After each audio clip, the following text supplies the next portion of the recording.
Assalamualaikum warahmatullahi wabarakatuh. My name is Alviandana Nugraha from Mechanical Engineering International class, and I'm going to present uh, my progress on my final project assignment. The required progress was initial thinking and mathematical model and etc. And I have made the initial thinking and mathematical model. Uh, so the initial thinking for the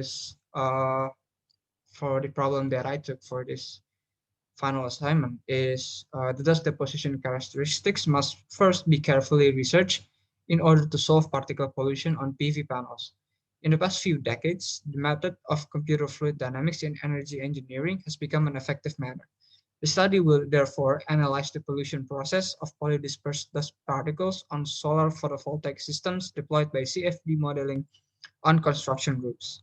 The flow of air around buildings and the deposition of dust on photovoltaic systems should be carefully investigated. Next is the mathematical model.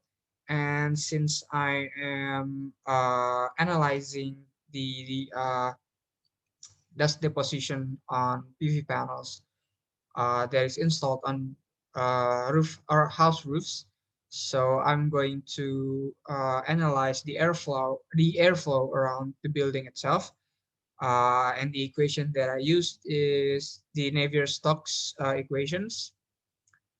Dou ui over dou xi equals 0, and it is expanded into dou ui bar divided by dou t plus u bar j times dou ui bar divided by dou xj equals to negative 1 over rho, or the density, times dou p bar divided by dou xi plus I 1 per rho times dou over dou xj times mu times dou ui bar divided by dou xj minus dou u bar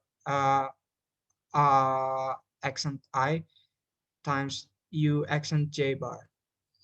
Now for this equation, the ui bar is the air velocity and the p bar is the pressure. The Navier-Stokes equations were closed by the SSTK W model. Furthermore, the dust collection process on PV panels was simulated using a discrete particle model, or also known as DPM, and each dust particle's movement path will be tracked in the DPM model.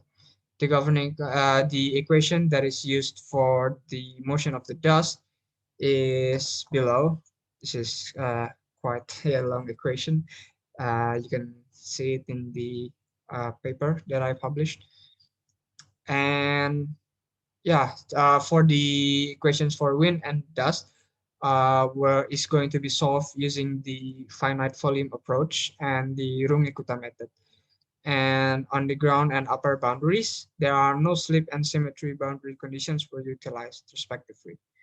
When dust particle came into contact with the PV surfaces, it was expected that they will deposit. So that is all for the progress on my final assignment. I'm sorry if there were some mistakes. Thank you for the attention. Assalamualaikum warahmatullahi wabarakatuh.